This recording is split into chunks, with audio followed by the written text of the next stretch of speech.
ഏവർക്കും ഹൃദയം നിറഞ്ഞ പ്രണാമം. ഭജഗോവിന്ദത്തിലെ 11ാമത്തെ ശ്ലോകം. വയസിഗതേ കാമവികാരഃ ശുഷ്കേ നീരേ കാസാരഃ ക്ഷീണേ വിത്തേ പരിവാരഃ ജ്ഞാതേ തത്വേ സംസാരഃ. വയസിഗതേ കാമവികാരഃ. വയസിഗതേ വയസ്സായാൽ, പ്രായമായാൽ, കഹ എവിടെ, കാമവികാരഃ കാമവികാരം. വയസ്സായാൽ, പ്രായമായാൽ എവിടെയാണ് കാമവികാരം? ശുഷ്കേ നീരേ കാസാരഃ. വെള്ളമില്ലാതായാൽ, ശുഷ്കേ നീരേ, നീരം വെള്ളം, നീരം ശുഷ്കമായാൽ, വെള്ളമില്ലാതായാൽ അതിനെങ്ങനെ തടാകം എന്ന് പറയും? അതെങ്ങനെ തടാകമാകും? ക്ഷീണേ വിത്തേ പരിവാരഃ. വിത്തം ക്ഷീണമായാൽ, ധനം കയ്യിലില്ലാതായാൽ പിന്നെ എവിടെയാണ് പരിവാരങ്ങള്, സ്വജനങ്ങളെ, ബന്ധുമിത്രാദികളെ? എവിടെ? ജ്ഞാതേ തത്വേ സംസാരഃ. തത്വം മനസ്സിലായാൽ, ഈശ്വരതത്വം മനസ്സിലായാൽ പിന്നെ എവിടെയാണ് സംസാരം നിലനിൽക്കുന്നത്? ലോക സത്യങ്ങളുടെ ചിത്രം വരച്ചു തരികയാണ്. ഇതിലൊന്നാമത്തെ വരി പൂർണ്ണമായിട്ട് അംഗീകരിക്കാൻ പറ്റുമോ എന്ന് സംശയമുണ്ട്. പത്രമെടുത്ത് നോക്കിയാല് പ്രായമായവരുടെ കാമവികാരങ്ങളുടെ വിവിധ മേളനങ്ങൾ കാണാൻ സാധിക്കുന്നുണ്ട്. പക്ഷെ ഇവിടെ ചോദിച്ചിരിക്കുന്നത് പ്രായമായാല് എവിടെയാണ് മനുഷ്യന് കാമവികാരം ഉണ്ടാവുക? അങ്ങനെയില്ല, മനുഷ്യനെ സംബന്ധിച്ചിടത്തോളം കാമവികാരം എന്നും ഉണ്ടായിക്കൊണ്ടിരിക്കുമെന്നൊക്കെ ഉള്ളതൊരു സത്യമാണ്. എന്നാലും പൊതുവെ ഉള്ള ഒരു നിയമം ഇവിടെ പറയുകയാണ്. പ്രായമായാൽ, വയസ്സനായാല് കാമവികാരം എവിടെ? ശുഷ്കേ നീരേ കാസാരഃ. വെള്ളമില്ലാതെ വന്നാൽ പിന്നെ തടാകം എന്ന് വിളിക്കുമോ? ഒരു തടാകമുണ്ട് എന്ന് പറഞ്ഞാൽ അവിടെ വെള്ളമുണ്ടെന്നർത്ഥം. വെള്ളമില്ലാതായാൽ അത് തടാകമാവുന്നില്ല. വെള്ളമുണ്ടെങ്കിലേ തടാകമോ നദിയോ സമുദ്രമോ ഒക്കെയായി വർത്തിക്കുന്നത് വെള്ളമുള്ളത് കൊണ്ട് തന്നെയാണ്. അപ്പൊ വെള്ളമില്ലാതായാല് ശുഷ്കേ നീരേ, നീരം ശുഷ്കമായാൽ എവിടെയാണ് കാസാരഃ? ഈ തടാകം എന്നുള്ള പേര് എങ്ങനെ നിലനിൽക്കും? നിലനിൽക്കില്ല എന്നർത്ഥം. ക്ഷീണേ വിത്തേ, പണമൊക്കെ ക്ഷീണിച്ചു, പണമില്ലാതായി, ധനം കയ്യിലില്ലാതായാല് പിന്നെ ആര് ആണ് കൂട്ടത്തിലുള്ളത്? പരിവാരങ്ങൾ എവിടെ? ഒരു പരിവാരവും കാണത്തില്ല. പണം കയ്യിലുണ്ടോ? ആളുകളൊക്കെ ധാരാളം ചുറ്റും കാണും. പണം തീർന്നു കഴിഞ്ഞവനെ പിണമായിട്ട് മാറ്റുന്നു എന്ന് കാരണവന്മാര് പറഞ്ഞത് ഈ അർത്ഥത്തിലാണ്. അവൻ വെറും പിണമായിട്ട് തീരുകയാണ്. മരണത്തിന് തുല്യനായവൻ മരണതുല്യനായിട്ട് ജീവിക്കാം. ക്ഷീണം വിത്തത്തിനുണ്ടായാല്, വിത്തം ക്ഷീണിച്ചു പോയാൽ, ധനം ക്ഷീണിച്ചു പോയാല് പരിവാരങ്ങൾ അവിടെ കാണില്ലേ? ഇനിയും ജ്ഞാതേ തത്വേ എന്നാണെങ്കിലോ, തത്വം അറിഞ്ഞു കഴിഞ്ഞാൽ, തത്വേ ജ്ഞാതേ, തത്വം, തത്വജ്ഞാനം അദ്വയം, അദ്വയമായ ഈശ്വരതത്വം അറിഞ്ഞാലോ സംസാരം പിന്നെ എവിടെ? അയാൾക്ക് ഈ സാംസാരിക ദുഃഖങ്ങള് ഉണ്ടാവില്ല.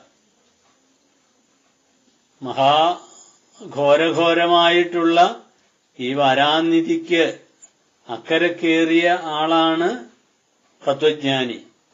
അയാൾക്ക് പിന്നെ ഈ സംസാര സമുദ്രം ബാധിക്കില്ല. അയാള് സംസാരം ബാധിക്കാത്തവനായിട്ട് തീരും.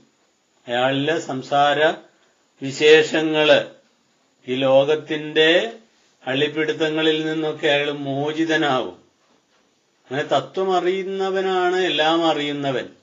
ആ തത്വം അറിഞ്ഞ ഒരു വ്യക്തിയാണെങ്കിൽ കാമവികാരവും ഉണ്ടാവില്ല.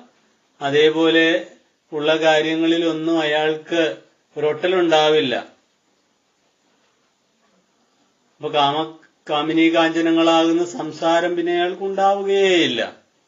അപ്പൊ ഏറ്റവും പ്രധാനം തത്വം അറിഞ്ഞിരിക്കുക, തത്വജ്ഞാനം സമ്പാദിക്കുക. ഇത് തന്നെ ജീവിതത്തിലെ അമൂല്യത. ഏറ്റവും ശ്രേഷ്ഠമായ കാര്യം ഇത് മാത്രമാണെന്നുള്ള തിരിച്ചറിവുണ്ടായി ജീവിക്കാൻ സാധിക്കണം. സംസാരത്തിൽ നിന്ന് മോചനം കിട്ടുന്നത് ആർക്കാണ്? സംസാരവാരാനിധിയുടെ അക്കരെ കയറുവാനായിട്ട് ഈശ്വരന്റെ തൃപ്പദത്താരണ കപ്പലിനെ ആശ്രയിക്കുകയല്ലാതെ മറ്റൊരു മാർഗമില്ല. ആവിവൻ തോണി നിൻപതെന്ന് ദൈവദശകത്തിലും ഇതേപോലെ കാളി നാടകത്തിലുമൊക്കെ ഗുരു ഇത്തരം തത്വശാസ്ത്രം പഠിപ്പിച്ചു തന്നെങ്കിൽ അതിന്റെ പിന്നിലുള്ള തത്വം ഇതാണ്. ജ്ഞാതി തത്വേക സംസാരം അതീവ വിചിത്രമാണെന്ന് കഴിഞ്ഞ ഒരു ശ്ലോകത്തിൽ പറയുകയുണ്ടായി. ഈ ലോക ജീവിതം അതാണ് സംസാരം. ആ സംസാരം അതീവ വിചിത്രമാണ്. വൈചിത്ര്യം നിറഞ്ഞതാണ് ഈ ലോകം. അവിടെ ജീവിക്കാൻ വിചിത്രത കണ്ട് മനസ്സിലാക്കി അതിലെ ഈശ്വരന്റെ ആ ഒരു സൃഷ്ടി വൈഭവം കണ്ട് ഈശ്വരാനന്ദത്തിൽ ലയിക്കുവാൻ രമിക്കുവാൻ സാധിക്കണം. സൃഷ്ടി വൈചിത്ര്യം എന്തിനാ ഗുരുക്കന്മാര് പിക്ചറൈസ് ചെയ്യുന്നതെന്ന് ചോദിച്ചാല് അവിടെ ഈ ചിത്രകാരനായ ഈശ്വരന്റെ വൈഭവത്തെ കാട്ടിത്തരുന്നതിന് വേണ്ടി, അല്ലാതെ കേവലമായിട്ട് നിന്ദിക്കാൻ വേണ്ടി പറയുന്നതല്ല. ഇപ്പൊ സംസാരമില്ലാതാവണമെങ്കിൽ തത്വം അറിഞ്ഞിരിക്കണം. തത്വം എങ്ങനെയാണ് അറിയുന്നത്? ശ്രവണം, മനനം, നിധിധ്യാസനം എന്ന 3 പ്രക്രിയകളിൽ കൂടി. ആദ്യം സദ്ഗുരുവിൽ നിന്ന് വേണ്ടതുപോലെ ആത്മതത്വം കേൾക്കുക, അത് തന്റേതാക്കി മാറ്റുവാൻ വേണ്ടി അതിനെ മനനം ചെയ്യുക, അതിനുശേഷം തന്റേതാക്കി തീർക്കുക, നിധിധ്യാസനം. അപ്പൊ ഈ ശ്രവണമനന നിധിധ്യാസനങ്ങളിൽ കൂടി ലോകത്തിന്റെ നശ്വരതയും ആത്മാവിന്റെ അനശ്വരതയും മനസ്സിലാക്കുമ്പോഴാണ് തത്വം കിട്ടുന്നത്, ലഭിക്കുന്നത്, അറിവാകുന്നത്, ജ്ഞാതമാവുന്നത്. അങ്ങനെ വന്നു കഴിഞ്ഞാൽ എങ്ങനെയാ സംസാരം ഇല്ലാതാവുന്നത്? ഈ സംസാരം നിസ്സാരമാണെന്നും സാരമായ ആത്മാവാണ് തന്റെ ഉള്ളില് സർവാന്തര്യാമിയായി വർത്തിക്കുന്നത്, അത് തന്നെ മീനായിട്ടും മാനായിട്ടും മയിലായിട്ടും കുയിലായിട്ടും വർത്തിക്കുന്നു എന്നറിയുമ്പോൾ ഈ ലോകത്തോടുള്ള അള്ളിപ്പിടുത്തങ്ങളിൽ നിന്ന് നമുക്ക് മോചനം കിട്ടും. കടുത്ത ആശ, ആ ആശ എന്ന് പറയുന്ന പരമദുഃഖത്തിലേക്ക് പോവാതിരിക്കും. ആശാകി പരമം ദുഃഖം നൈരാശ്യം പരമസുഖം. പിംഗലോപാഖ്യാനത്തില് മഹാഭാരതത്തിൽ പറയുന്നുണ്ട്. പിംഗല എന്ന് പറയുന്ന വേശ്യാസ്ത്രീ ദിവസവും നിരവധി ആളുകളെ തന്റെ വീട്ടിലേക്ക് ക്ഷണിക്കുമായിരുന്നു. അങ്ങനെ ഒരു ദിവസം അവള് തന്റെ കാര്യങ്ങൾ നടത്തുന്നതിന് വേണ്ടി അങ്ങനെ ഇരുന്നു. 8 മണി 9 മണി 10 മണിയായിട്ട് ഒരാൾ പോലും വന്നില്ല. 11 12 മണിയായി. ഇടയ്ക്കിടയ്ക്ക് ഇറങ്ങി നോക്കും ആരെങ്കിലും വരുന്നുണ്ടോ. പക്ഷേ രാത്രിയുടെ അന്ത്യയാമം വരെ അങ്ങനെ ഉണർന്നിരുന്നു. അന്ത്യയാമത്തിലും ആദ്യം വരാതായപ്പോൾ അവളിരുന്ന് ആലോചിക്കുകയാണ്, ഈ ലോകം എത്ര നശ്വരമാണ്, താൻ ചെയ്യുന്നത് പാപകർമ്മമാണല്ലോ. ഇങ്ങനെയൊക്കെ വിചാരിച്ച് അവൾക്ക് നിരാശയുണ്ടായി എന്ന് പറഞ്ഞാൽ ആശയില്ലാതായി. ആശയില്ലാതായപ്പോൾ അവൾ കയറി സുഖമായിട്ട് ഉറങ്ങി എന്നാണ് പറയുന്നത്. അപ്പൊ സംസാരം നീങ്ങുവാനായിട്ട് നിരാശ, ആശയില്ലാത്ത നൈരാശ്യം, സാധാരണ പറയുന്ന നിരാശയല്ല, ഇവിടെ ആശയില്ലാതിരിക്കുന്ന അവസ്ഥയിലേക്ക് എത്തിയാൽ അയാള് മോചിതനായി ജീവൻ മുക്തനാവും. അങ്ങനെ ജീവൻ മുക്തനായ ഒരു പരമപുരുഷൻ നമ്മുടെ മുമ്പില് ശ്രീനാരായണ രൂപത്തില് വന്ന് അവതരിച്ചു. എന്നിട്ട് പറഞ്ഞു, മായാമയമിതമഖിലം, നീയല്ലോ മായയും മായാവിയും മായാവിനോദനും, നീയല്ലോ മായയെ നീക്കി സായുജ്യം നൽകുമാര്യനെന്നു എന്നവിടെ ഈശ്വരന്റെ മഹിമയെ ബോധ്യപ്പെടുത്തി തന്നു. മായയും മായാവിയായിട്ടും മായാവിനോദനായിട്ടിരിക്കും എല്ലാറ്റിനെയും മാറ്റി സായുജ്യം നൽകുന്ന ശ്രേഷ്ഠനായ വ്യക്തിയായിട്ടും അവിടുന്ന് ഇരിക്കുന്നു. ഇവിടെ ഗുരുവിന് ഏറ്റവും അനുയോജ്യമാണ് ഈ മായയും മായാവിയും മായാവിനോദനം എന്നുള്ള ആ ഒരു ഭാവം. അപ്പൊ ഗുരു അതിനെല്ലാം അതിവർത്തിച്ചവനാണ്. നമ്മളെ സംബന്ധിച്ചിടത്തോളം, ഗുരുഭക്തനെ സംബന്ധിച്ചിടത്തോളം ഗുരു തന്നെ മായയും മായാവിയും മായാവിനോദനും മായയെ നീക്കി സായുജ്യം നൽകുന്ന ആര്യനും ഗുരു തന്നെ.